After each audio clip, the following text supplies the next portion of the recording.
মাধ্যমিক এবং উচ্চ মাধ্যমিক 2025 এর রেজাল্ট সংক্রান্ত কিছু নতুন আপডেট নিয়ে আজকের এই ভিডিওতে আমরা কভার করতে চলেছি। এছাড়াও আমরা আলোচনা করতে চলেছি যে স্টুডেন্টদেরকে কত নম্বর করে গ্রেস নম্বর দেওয়া হচ্ছে বা হয়েছে মাধ্যমিকের ক্ষেত্রেও, এবং উচ্চ মাধ্যমিকের ক্ষেত্রে এখনো সম্পূর্ণ খাতা চেকিং করা হয়নি। তো সেক্ষেত্রে উচ্চ মাধ্যমিক স্টুডেন্টদেরকেও গ্রেস নম্বর দেওয়া হচ্ছে কিনা সে সংক্রান্ত তথ্য আজকে আমি তোমাদের সাথে শেয়ার করতে চলেছি। এছাড়াও আজকের এই আলোচ্য বিষয়ের মধ্যে থাকবে যে কত পার্সেন্ট স্টুডেন্ট এই বছর ফেল করতে চলেছে, এবং গত বছর কত পার্সেন্ট স্টুডেন্ট পাস আউট করেছিল এবং এই বছর কত পার্সেন্ট স্টুডেন্ট পাস আউট করতে চলেছে সেই সংক্রান্ত তথ্য আজকে আমি তোমাদের সাথে শেয়ার করতে চলেছি। তো চলো আজকের এই ভিডিওটিকে শুরু করা যাক। খুবই ইম্পর্টেন্ট, খুবই গুরুত্বপূর্ণ একটি ভিডিও মাধ্যমিক এবং উচ্চ মাধ্যমিক পরীক্ষার্থীদের জন্য। হাতে কলমে আজকে বুঝে নেব যে তোমাদের গ্রেস নম্বর দেওয়া হচ্ছে কিনা। A to Z সম্পূর্ণ বিষয়টাই থাকছে আজকের এই ভিডিওতে। কার্যত সম্পূর্ণ ভিডিওটাকে দেখতে থাকো। আমার নাম বিক্রম, তোমরা সকলে দেখছো বিক্রম পাল ইউটিউব চ্যানেল। তো চলো ভিডিওটিকে শুরু করা যাক। আচ্ছা, ভিডিওর প্রথমেই তোমাদের সকলকে জানিয়ে রেখে দেওয়া ভালো, যারা ক্লাস 11-এর পড়াশোনা শুরু করতে চাইছো এই স্ক্রিনে থাকা হোয়াটসঅ্যাপ নাম্বারে তোমরা হোয়াটসঅ্যাপে মেসেজ করে অ্যাডমিশন নিতে পারো। খুবই স্বল্প মূল্যে কিন্তু অনলাইনে কোচিং দেওয়া হচ্ছে, যেখানে তোমরা পেয়ে যাবে regular classes, live doubt clear sessions. এছাড়াও তোমরা পেয়ে যাবে প্রতি মাসে examination, hand written good notes for your examination and also a good suggestion before the examination. ঠিক আছে, তো ফুল একটা প্যাকেজ তোমরা পেয়ে যাবে। পার ব্যাচে 5 জনের বেশি আর নেওয়া হচ্ছে না। আর কেউ যদি প্রাইভেটলি পড়তে চায় তো সেক্ষেত্রে সামান্যটুকু এক্সট্রা টাকা দিয়ে সে কিন্তু একাও পড়তে পারে, যাতে টিচারের মনোযোগটা সে বেশি পায়। এই মুহূর্তে কমন সাবজেক্ট অর্থাৎ ইংলিশ বাংলার টিউশন শুরু করা হচ্ছে, এবং পাশাপাশি সায়েন্সের সবকটা সাবজেক্টই কিন্তু পড়ানো শুরু করা হয়েছে।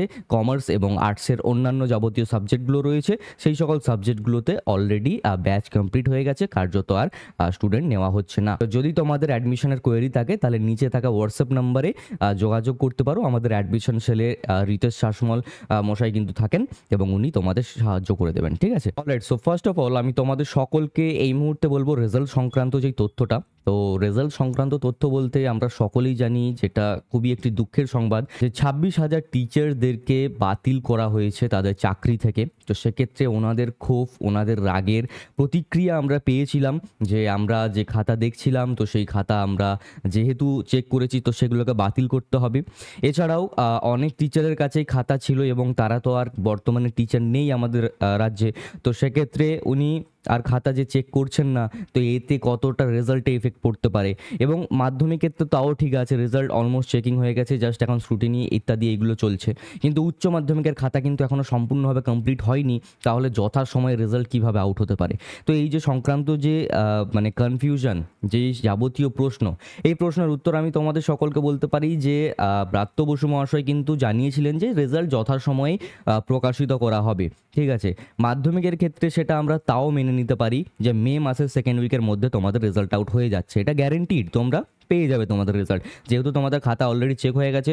বর্তমানে জাস্ট স্ক্রুটিনি ইত্যাদি এগুলো চলছে, এই প্রসেসগুলো হয় প্রতি বছর এবং যথাসময়েই হচ্ছে। ঠিক আছে, কিন্তু উচ্চ মাধ্যমিকের ক্ষেত্রে তোমাদের বলে রাখা ভালো, যেই মুহূর্তে এই যে আজকে ভিডিওটা বানাচ্ছি, ঠিক আছে, আজকে 14ই এপ্রিল, তো আজ পর্যন্তও কিন্তু সম্পূর্ণ খাতা চেকিং করা হয়নি। তো সেক্ষেত্রে যথাসময়ে কিন্তু রেজাল্ট আউট হবে না, কিছুটা পিছিয়ে যেতে পারে, এটাই কিন্তু আমরা অনুমান করতে পারি, যেহেতু খাতা চেকিং হওয়ার পরেও কিন্তু 1 মাস হাতে সময় থাকা লাগে বিভিন্ন প্রসেসের জন্য। ঠিক আছে, তো এক্ষেত্রে আমরা বলতে পারি যে রেজাল্ট উচ্চ মাধ্যমিকের কিছুটা দেরিতে প্রকাশ হতে পারে এবং মাধ্যমিকের যথাসময়তেই প্রকাশ করা হবে। এবার তোমরা কিভাবে রেজাল্ট চেক করতে পারবে অনলাইনে, সেই বিষয়ে অলরেডি আমি একটা ভিডিও বানিয়ে রেখেছি, তোমরা চাইলে আই বাটনে ক্লিক করে ভিডিওটা দেখে নিতে পারো। আচ্ছা, ভিডিওটা এই মুহূর্তে স্কিপ করে যাওয়ার মতো কোনো কারণ আশা করি নেই, কারণ এর পরের গুরুত্বপূর্ণ কথাগুলো তোমাদের জেনে রাখা খুবই প্রয়োজন রয়েছে। যদি তোমাদেরকে বলি যে মাধ্যমিকের খাতা ঠিক কী টাইপের চেকিং করা হয়েছে এই বছরের জন্য, তো সেক্ষেত্রে তোমাদেরকে বলে রাখা ভালো যে এই বছর খাতা কিন্তু একটু মানে নরম হাতে চেক করার চেষ্টা করা হয়েছে। ঠিক আছে, যে এই রকম না যে একদম টেনে টুনে নাম্বার দেবো, এই বিষয়টা না, কারণ পর্ষদের তরফ থেকে, আমাদের হায়ার সেকেন্ডারি বোর্ডের তরফ থেকে কিন্তু নির্দেশ রয়েছে যে খাতা একটু নরম হাতে চেক করতে হবে। ঠিক আছে, তো কার্যত যতটা নম্বর দেওয়া যায় সেই ব্যবস্থাই কিন্তু করা হয়েছে টিচার্সদের তরফ থেকে। একইভাবে বিষয়টা আমরা উচ্চ মাধ্যমিকের ক্ষেত্রেও বলতে পারি। এরপরে আমরা যেই বিষয়ের দিকে এগিয়ে যাব সেই বিষয়টা হলো গ্রেস নম্বর কী রকম দেওয়া হচ্ছে, বা পাস আউট যে মার্কস রয়েছে সেটা মাধ্যমিক এবং উচ্চ মাধ্যমিকের ক্ষেত্রে আমরা একটু বিশ্লেষণ করে বিষয়টাকে আলোচনা করতে চলেছি। তো এর মধ্যে তোমাদের অনেকটা কনফিউশন ক্লিয়ার হয়ে যাবে। এই যাবতীয় ভিডিওতে আমি আলোচনা করে থাকি, এগুলো রেগুলার স্টুডেন্টসরা আমাকে কমেন্ট করে ইনস্টাতে মেসেজ করে কিন্তু জানিয়ে থাকে। এবার প্রত্যেকজনকে একটি একটি করে রিপ্লাই করার চাইতে আমি একটা করে ভিডিও বানিয়ে দিই। হ্যাঁ, রিপ্লাই অনেকজনকেই করি, কিন্তু যখন 100টা 150টা যখন শুধুমাত্র প্রশ্ন আসে দিনে, তো সকলকে উত্তর দেওয়াটা একটু চাপের বিষয়, যার কারণে আমি ভিডিও বানিয়ে দিই। এবং এই বিষয়টাকেই কেন্দ্র করে কিছু কিছু স্টুডেন্ট আমাকে কুমন্তব্য করে, কুরুচিকর কমেন্ট করে যে আমি বারবার একই ভিডিও বানাচ্ছি ইত্যাদি।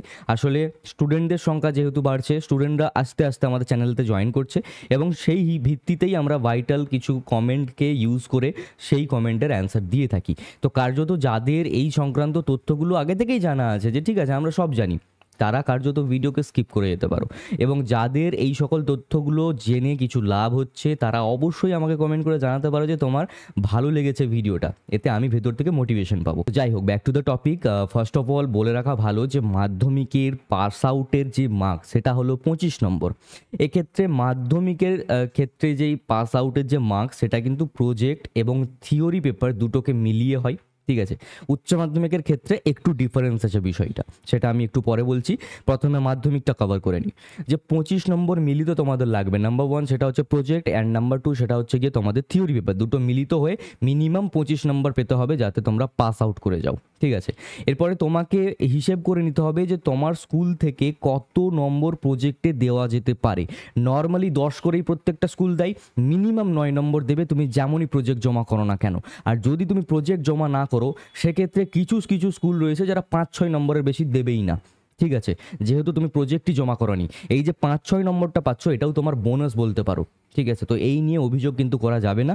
এবং যারা প্রজেক্ট জমা করনি, আমি সেই সকল বিষয়টাকে সরিয়ে বর্তমানে বলছি, যারা প্রজেক্ট জমা করেছো তাদের ক্ষেত্রে গ্রেস নম্বরের বিষয়টা কিভাবে ক্যালকুলেট করা যেতে পারে। আমি ধরে নিচ্ছি তুমি প্রজেক্ট থেকে 10 নম্বরই পাবে, যেটা ম্যাক্সিমাম স্টুডেন্টরাই কিন্তু পায় প্রজেক্ট জমা করলে, ঠিক আছে। আর মিনিমাম 9 নম্বর তুমি পাবেই পাবে। এবারে আমি বলতে পারি যে ধরে নাও তুমি লিখিতভাবে 12 নম্বর পেয়েছো এবং তুমি প্রজেক্ট থেকে 10 নম্বর পেয়েছো, দুটোকে যোগ করলে তোমার কিন্তু মার্কস যে টোটাল হচ্ছে সেটা কিন্তু হচ্ছে 22 নম্বর, এবং 25 নম্বরে পাস আউট করা যায়। একদম নিশ্চিন্তেই থাকতে পারো, তোমাদের গ্রেস নম্বর 3 নম্বর অনায়াসেই দেওয়া হবে এবং তোমরা পাস করে যাবে, কোনো চিন্তার কারণ নেই। গ্রেস নম্বর মোটামুটি 5 নম্বর দেওয়া যেতেই পারে, ঠিক আছে, এই বিষয়টা কিন্তু মাথায় রাখতে পারো। 5 নম্বর এক্সট্রা দেওয়া যেতেই পারে। ধরে নাও তুমি সবকটা এক্সামিনেশনের মধ্যে কোনো একটা দুটো এক্সাম তোমার খারাপ হয়েছে এবং 4-5 নম্বরের জন্য তুমি হয়তো ফেল করে যেতে পারো, সেক্ষেত্রে তোমাকে পাস আউট করিয়ে দেওয়া হবে, নিশ্চিন্তে তোমরা থাকতে পারো, এটা আমি বলতে পারি, ঠিক আছে। আর যদি প্রত্যেকটা সাবজেক্টেই তোমার এই 5, 6, 7, 8 এই যে নাম্বারগুলো এটা গ্যাপ থেকে যাচ্ছে, সেক্ষেত্রে কিন্তু পাস করাটা একটু চাপের হয়ে যায়, একটু না সত্যি বলতে ভালো রকমই চাপের বিষয় হয়ে যেতে পারে, ঠিক আছে। তো এই রইলো তোমাদের গ্রেস নম্বরের বিষয়টা। আর যে পাস আউটের যে নাম্বার ক্যালকুলেশনের বিষয়টা সেটাও আমি তোমাদেরকে জানালাম। এরপরে বলে রাখি যে গত বছর কিন্তু পাস আউটের হার ছিল 86% এবং ফেলের পার্সেন্টেজ ছিল 14%, যেটা আনুমানিক এই বছর আমরা দেখতে পাচ্ছি বিভিন্ন পত্রিকা সংক্রান্ত যে তথ্যগুলো আমরা দেখতে পেয়েছি, সেখান থেকে আমরা বলতে পারি যে এই বছর 87-89% স্টুডেন্টরা পাস করতে চলেছে, বাদ বাকি রিমেনিং পার্সেন্টেজ স্টুডেন্টরা কিন্তু ফেল করতে চলেছে এই বছর মাধ্যমিক 2025-এ, ঠিক আছে। এরপরে আমরা আলোচনা করব উচ্চ মাধ্যমিক 2025-এর ক্ষেত্রে। উচ্চ মাধ্যমিকের ক্ষেত্রে কিন্তু 30 নম্বর হচ্ছে পাস আউটের মার্কস, ঠিক আছে। এবং যারা 80 নম্বরের পরীক্ষা দেবে তাদের থিওরিটিক্যাল পাস আউট মার্কস হচ্ছে 24 অর্থাৎ 24, এবং যারা সায়েন্স ভিত্তিক সাবজেক্ট নিয়েছে যাদের 70 নম্বরের পরীক্ষা, সেক্ষেত্রে তাদেরকে থিওরিটিক্যালি অর্থাৎ লিখিতভাবে 21 নম্বর মিনিমাম পেতে হবে। উচ্চ মাধ্যমিকের ক্ষেত্রে কি হয়, প্রজেক্টের মার্কস আলাদা, ওটাতে যত নম্বর তোমাকে পেতে হবে মানে পেতেই হবে পাস আউটের, আর থিওরিটিক্যালি তোমার মিনিমাম যে পাস আউটের মার্কস সেটা তোমাকে পেতেই হবে। কোনো একটাতেও যদি কম হয়, একটাতে বেশি হলো, যুক্ত করে 30 হয়ে গেল, ওইভাবে কিন্তু হিসেব করা হয় না উচ্চ মাধ্যমিকে।